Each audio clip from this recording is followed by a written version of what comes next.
சேலம் மாவட்டம் எடப்பாடி அருகே ஸ்ரீதேவி பூதேவி சமேத ஸ்ரீ மூர்க்கரை நரசிம்ம பெருமாள் கோயிலின் முன்புள்ள பழமை வாய்ந்த அரசு வேம்பு மரங்களுக்கு திருக்கல்யாண வைபவம் சிறப்பாக நடைபெற்றது.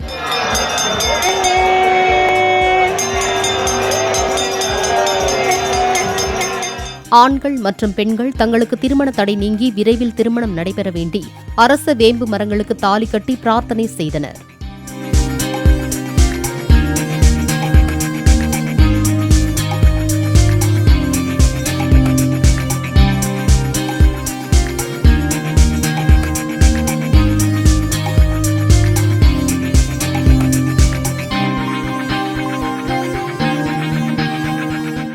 பிளே ஸ்டோர் மற்றும் ஆப் ஸ்டோரில் இருந்து பாலிமர் செயலியை QR கோடு மூலம் பதிவிறக்கம் செய்யுங்கள். செய்திகளை உடனுக்குடன் பெறுங்கள்.